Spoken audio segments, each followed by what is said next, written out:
Break में आपका स्वागत है। आप देख रहे हैं लोकतंत्र और हम चर्चा कर रहे हैं चीन और भारत के बीच में जो खूनी संघर्ष हुआ था उसके बाद किस तरह आरोप प्रत्यारोप का दौर जारी है। हमारे मेहमान हमारे साथ जुड़े हुए हैं। निरंजन पोद्दार जी हमारे साथ जुड़ चुके हैं। आप राजनीतिक विशेषज्ञ हैं सर, आपका बहुत बहुत स्वागत है। सर, सवाल मेरा सबसे पहले आपसे यही है कि जिस तरह से लगातार एलएसी पर हम देख रहे हैं खूनी संघर्ष हो रहा है, उसके बाद आरोप प्रत्यारोप का दौर जारी है, इसको आप कैसे देखते हैं? क्या आपको लगता है इसमें राजनीति शुरू हो चुकी है?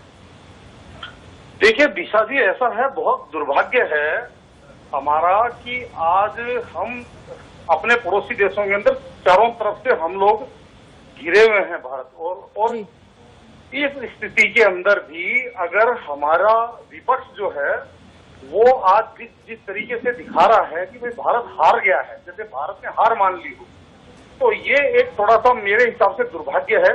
क्योंकि किसी भी सरकार को देखिए काम करने के लिए थोड़ा सा समय चाहिए, क्योंकि डिप्लोमेसी के अंदर बहुत चीजें सरकारों को देखनी होती हैं। ऐसा नहीं होता है कि भाई किसी छोटी मोटी घटना से एक साथ किसी देश के ऊपर वार कर दिया जाए या वहां पे मिसाइल छोड़ दी जाए या वहां पे युद्ध टैंक उतार दिए जाए। ऐसा नहीं होता है। सरकारें जो है इन चीजों को लास्ट तक और अपने हिसाब से देखती हैं और चेष्टा करती हैं कि लास्ट तक इसको टाला जाए।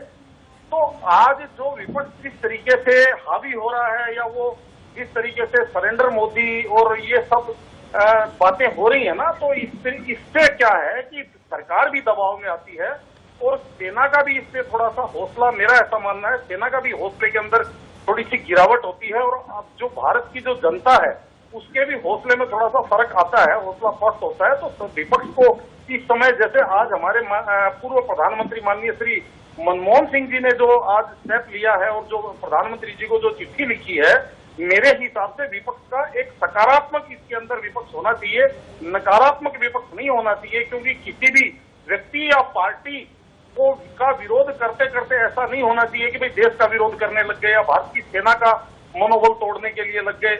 अच्छा, इसके अंदर दिशा जी एक बात और मैं जोड़ना चाहूंगा कि जितने भी आज ये समझ लीजिए जो इंची टेप लेकर के जो घूम रहे हैं कि भाई 56 इंच का सीना नापने के लिए, इन लोगों को एक चीज और समझनी चाहिए कि पिछले 70 साल से हमारे लिए पाकिस्तान अपने आप में एक बहुत बड़ा संकट था और पिछले 2 साल से 3 साल से समझ लीजिए आज पाकिस्तान भिगी बिल्ली बनकर के बैठा हुआ है और उसका जो मैं कहूंगा उसका जो गॉडफादर है चाइना आज मैदान में उतरा हुआ है, चाहे वो नेपाल को उकसा रहा है, चाहे वो कैसे भी खुद मैदान में आ रहा है। तो ये भी हमारे देश की शक्ति की तरफ इंगित करता है कि पहले हम टकपूंजियों के साथ ही लड़ते और झगड़ते रहे हैं और आज हम विश्व की दूसरे तीसरे नंबर की महाशक्ति के साथ, मान लीजिए आज हमारी सरकार आंख से आंख मिला करके बात कर रही है। तो ये भी हमारे लिए एक गौरव का विषय होना चाहिए, ना कि ये शर्म का विषय होना चाहिए। और सरकारों को अभी कुछ, मेरे हिसाब से कुछ समय देना चाहिए सरकारों को कि भाई थोड़ा सा वो अपने हिसाब से इस चीज को डील करें। जहां डिप्लोमेसी, जहां वार्ता से काम हो सकता है वहां वार्ता से काम करें, जहां हथियार से काम हो सकता है वहां हथियार से काम करें, जहां जोर से काम हो सकता है वहां जोर लगा करके काम किया जाए। तो उसके अंदर मेरा ऐसा मानना है कि विपक्ष को थोड़ा सा धैर्य रखना चाहिए। एक व्यक्ति विशेष के विरोध में या किसी पार्टी के विरोध में विपक्ष को इस तरीके का कार्य नहीं करना चाहिए। बिल्कुल सर, मैं लौटूंगी आपके पास। रत्न जी, मैं लौटूंगी आपके पास जी। लेकिन उनको पोद्दार जी सवाल मैं कुछ जोड़ना चाह रहा हूँ जी।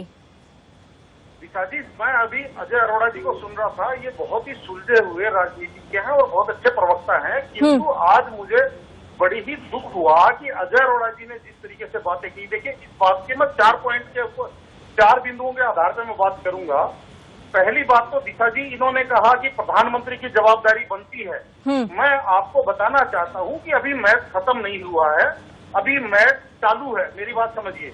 और मैच के बीच के अंदर कोई भी हार या जीत नहीं हुई है, तो उसके अंदर अभी जिम्मेदारी या अभी उसके अंदर शाबाशी का कहीं कोई सवाल नहीं उठता। पहला बिंदु तो ये। दूसरा बिंदु मैं आपको बताना चाहता हूं दिशा जी कि जब भी भारत की तरफ से कोई भी काउंटर होता है, चाहे वो पाकिस्तान पे हो, चाहे वो चाइना के ऊपर हो, तो मुझे एक चीज समझ में नहीं आती कि ये जो टीम है, जो हमारे जो विपक्ष है, वो विदेशी जो न्यूज एजेंसी हैं उनके ऊपर भरोसा करते हैं। जैसे सर्जिकल स्ट्राइक करी थी, डीजीएमओ ने आकर के प्रेस कॉन्फ्रेंस करी थी और सारी बात बताई थी एयर स्ट्राइक के बारे में, लेकिन उसके ऊपर भी इन्होंने सवाल किए और इन्होंने अब इनको ना हमारे सेना के डीजीएमओ पे इनको भरोसा है, ना हमारे देश के प्रधानमंत्री पे इनको भरोसा है, ना इनको हमारे रक्षा मंत्री पे भरोसा है। तो मुझे एक बात बताइए कि आप क्या उन विदेशी न्यूज एजेंसियों के ऊपर भरोसा रखते हैं जो भारत का कतई भला नहीं चाहते? दूसरा पॉइंट ये है। और तीसरी बात दिशा जी, मैं आपको एक चीज और बताना चाहता हूँ। जो अजय अरोड़ा जी कह रहे थे कि भाई हम सलाह, देखिए इस चीज का मैं बहुत स्वागत करता हूं और भारतीय जनता पार्टी और केंद्र सरकार नरेंद्र मोदी सरकार से भी मैं ये आग्रह करता हूं कि कम से कम संकट के समय में हर व्यक्ति को साथ लेकर के चले, उसकी सलाह जरूर लें। अगर उपयोगी है माने, नहीं उपयोगी है तो उसको इग्नोर करें, लेकिन सुनकर के सबको चलें। और सबसे बड़ी बात जो दिशा जी, आज हर व्यक्ति को एक चीज समझनी चाहिए कि ये एकाएक चाइना को ये प्रॉब्लम कहां से क्रिएट हो गई, ये चाइना क्यों अपना फल उठाने लग गया, इसके बारे में मैं आपको बता रही हूँ दिशा जी। जैसे ही कोरोना फैला है तो चाइना के अंदर जो वहां की जो मैन्युफैक्चरिंग इंडस्ट्री है उसके अंदर बहुत बड़ा हिस्सा जो है वो विदेशी कंपनियां जो है वहां पे चाइना के अंदर उन्होंने अपनी यूनिट लगाई हुई है। और ये कोरोना के बाद में उनका चाइना से बिल्कुल भरोसा उठ गया है और भारत ने उनके लिए अपने जैसे ही दरवाजे खोले और प्रधानमंत्री ने जैसे ही कहा कि भाई ये हमारे लिए एक अवसर हम इसको बनाएंगे, तो चाइना को लगने लग गया कि कहीं ये हमारी इंडस्ट्री को अपने यहाँ ना खींच ले। तो चाइना ने यहाँ पे एक अशांति पैदा करने के लिए सब किया है। ये एक उनकी सोची समझी रणनीति है और इसको हमारे विपक्ष को भी समझना चाहिए, इसको हमारे यहाँ जो बुद्धिजीवी है उनको भी समझना चाहिए।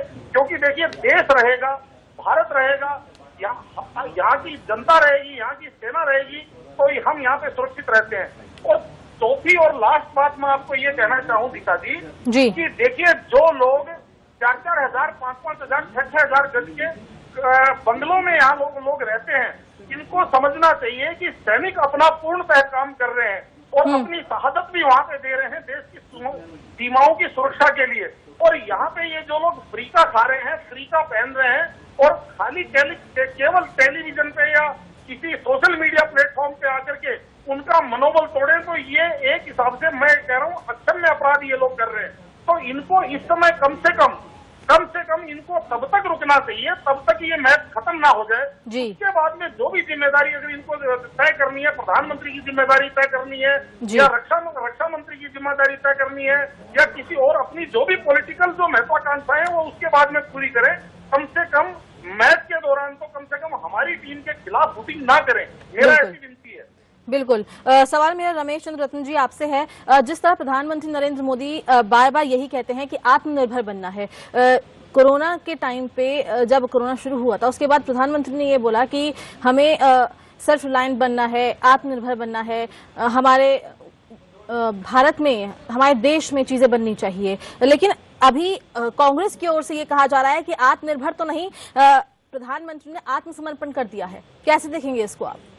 दिशा जी, मैं बहुत आशा कर रहा हूँ। पहले तो पोद्दार जी को मैं धन्यवाद दूंगा जी कि उन्होंने न्यूट्रल तरीके से, जिस तरीके से उन्होंने अपने संबोधन विचार रखे। एक आश्चर्य की बात है कि ये झगड़ा मोदी जी से नहीं है, भारतीय जनता पार्टी से नहीं है। और जिस समय जो है राजनीतिक झगड़ा हो तो खुला जो है उनको अधिकार है, विरोधी विपक्ष है उनको जैसे भी चाहे वैसे संपूर्ण अधिकार है। आप सभी मेहमानों का बहुत बहुत शुक्रिया हमारे साथ लोकतंत्र में शामिल होने के लिए।